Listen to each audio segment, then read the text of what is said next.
हजारों दास दासियां सेवा में हैं, आभूषण भरे पड़े हैं। और जो करदम ऋषि ने देवहूति मैया का हाथ पकड़ करके सरोवर में स्नान किया, तो आज देवहूति मैया 16 वर्ष की हो गई और करदम ऋषि 20 वर्ष के हो गए।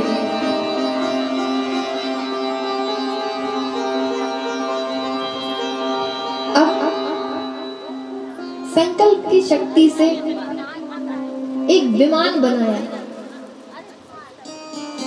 कौन सा? कामक विमान। भैया बड़ा विचित्र विमान है, ना तो पेट्रोल से चलता है ना डीजल से चलता है, कामना से गमन करने वाला है, इसीलिए नाम है कामक विमान। केवल बस सोच भर लो कि यहाँ चलना है, वहीं उड़कर पहुंच जाएगा, ऐसा विमान है। इस प्रकार उस विमान में दोनों विराजमान हुए, दिव्य सुखों को भोगते हुए 9 कन्याओं को जन्म मिला। अब करदम ऋषि बोले, देवी एक की जगह 9 संतानें हो गई, अब हम गृहस्थी छोड़कर जा रहे हैं। देवहूति मैया चरणों में गिर गई, महाराज ये सब तो बेटियां हैं, ब्याह कर अपने घर चली जाएंगी, तो मैं बुढ़ापा किसके सहारे गुजारूंगा। करदम ऋषि को ध्यान आया कि भगवान ने कहा था कि हम स्वयं तुम्हारे यहाँ पुत्र बनकर आएंगे। करदम ऋषि बोले, ठीक है। पुनः देवहूति मैया गर्भवती हुई। अब की बार भगवान स्वयं कपिल देव भगवान के रूप में प्रकट हुए। बोलिए कपिल देव भगवान की जय। भगवान प्रकट हुए, देवताओं ने स्तवन किया, पुष्पों की वृष्टि जय जयकार हुई। सब भगवान का दर्शन करने के लिए आए। ब्रह्मा जी अपने 9 पुत्रों को लेकर के आए, प्रभु की स्तुति की, चरणों में प्रणाम किया, जाने लगे। तो आज करदम ऋषि ने हाथ जोड़कर कहा, महाराज आपके 9 बेटे हैं और मेरी 9 बेटियां हैं, बढ़िया जोड़ा बनेगा यदि आप मान जाएं तो। ब्रह्मा जी मान गए, सबका विवाह हो गया। अभी जो मैंने आपको 9 ऋषि गिनाए थे आगे, उन सबका विवाह हो गया। उनमें से लेकिन 10वें थे नारद जी। अब नारद जी बेचारे घूमते ही रह गए, तो उनका विवाह अभी तक नहीं हो पाया। 9 साथ आए थे तो 9 का विवाह हो गया। अब बेटियां अपने घर की कर दी, बेटा हो गया देवहूति मैया के लिए। अब करदम ऋषि बोले, देवी अब मुझे इस गृहस्थी से छुटकारा दो, अब हम चले, तुम मैया बेटा 2 ही घर में रहो। करदम ऋषि चले गए और समाज को एक शिक्षा दे गए। क्या? कि वास्तव में संसार के प्रति आपकी जो जिम्मेदारियां बनती हैं, ईमानदारी के साथ उनका निर्वहन कीजिए। लेकिन जिस दिन आपके दायित्व पूरे हो जाएं, तो उस लक्ष्य की प्राप्ति में जुट जाओ जिसके लिए तुम्हें ये मनुष्य देह मिली है। आपको स्वयं जुड़ना होगा, आपको खुद उस लक्ष्य की ओर भागना होगा, चाहे कितनी भी अनुकूलता क्यों ना हो, लेकिन फिर भी त्याग दीजिएगा। करदम ऋषि के यहाँ किसी चीज की कमी नहीं है। जिनके यहाँ देवहूति जैसी पत्नी सेवा में है, भगवान कपिल देव जैसे स्वयं उनके भगवान पुत्र हैं, मनु और शत्रुपा जैसे पूरी पृथ्वी के एक छत्र सम्राट जिनके सास ससुर हैं, अनसुईया जैसी जिनकी पुत्रियां परम तेजस्विनी हैं, जिन्होंने अपने पातिव्रत के प्रभाव से ब्रह्मा विष्णु महेश को भी 6-6 महीने का बालक बना दिया, भृगु और वशिष्ठ जैसे जिनके दामाद हैं। आप किसी भी तरीके से देख लीजिए, किसी चीज की कमी नहीं है, सब तरीके से संपन्न है, परंतु फिर भी जीवन का लक्ष्य ध्यान करते हुए उन्होंने सब त्याग दिया। इसे कहते हैं त्याग। त्याग ये नहीं है कि घर में हुई खटपट सो चल बाबा के मठ पर, घर में थोड़ी सी लड़ाई झगड़ा हुई नहीं कि बैग पैक कर लिया, भैया हम तो घर छोड़ के जा रहे हैं, जी भर गया हमारा तो घर से।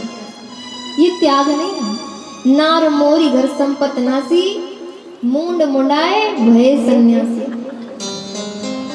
ये तो पलायनवाद है, ये त्याग नहीं है।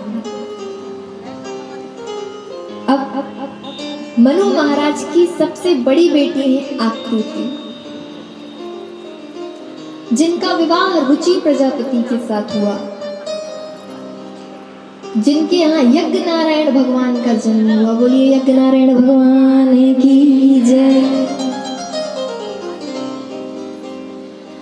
इनका विवाह दक्षिणा नाम की कन्या से हुआ, इसीलिए बिना दक्षिणा दिए यज्ञ कभी पूर्ण नहीं होता।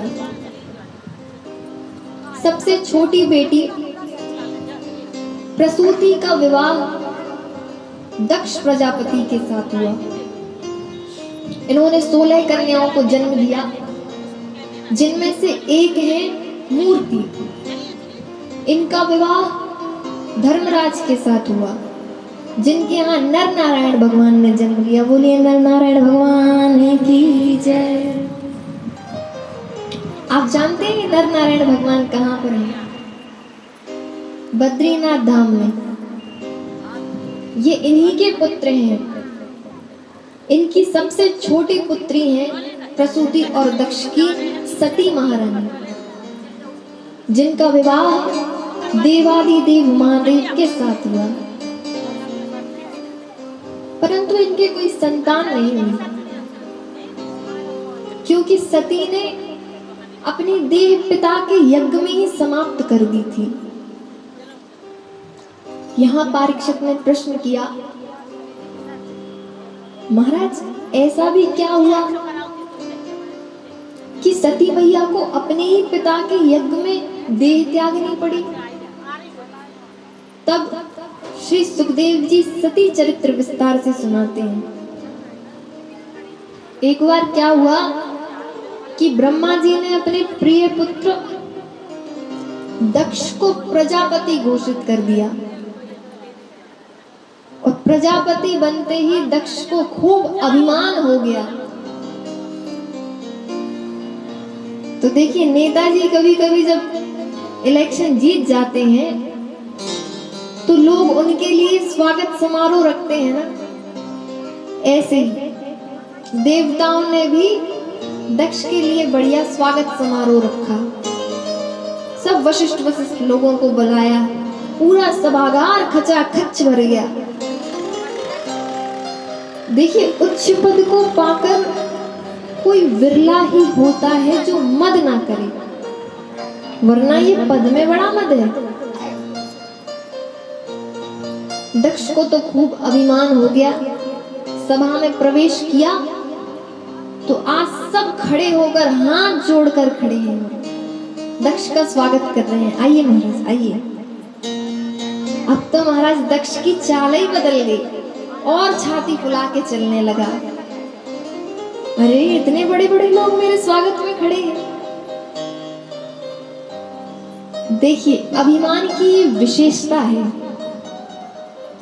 कि हजारों लोग उसके सम्मान में खड़े होंगे, उसकी दृष्टि उन पर नहीं जाती, लेकिन जो खड़ा नहीं हुआ होगा ना एक आध भी अगर, तो वो सबसे पहले उन्हीं को देखेगा, ये कौन है।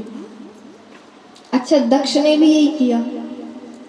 पूरी सभा खड़ी है महाराज के स्वागत में, 3 लोग खड़े नहीं हुए। देखा ये कौन है? अरे ब्रह्मा जी, अरे मेरे पिताजी हैं। कोई बात नहीं कोई बात नहीं, मत उठो। दूसरी तरफ दृष्टि डाली, विष्णु भगवान को देखा। अरे अरे हमारे दादाजी हैं, बुढ़ापे की वजह से ना उठ पा रहे होंगे, मत उठो मत उठो। अब देखा कि शिवजी नहीं उठे। अब दक्ष का मूड खराब हो गया, ये तो मेरा दामाद है, मैंने इसे अपनी पुत्री ब्याही है, फिर ये कैसे खड़ा नहीं हुआ? दामाद का स्थान तो पुत्रवत होता है, इसे तो चरणों में प्रणाम करना चाहिए। ऐसा माथा खराब हुआ दक्ष का कि सीधा मंच पर चढ़ गया और भाषण देना शुरू।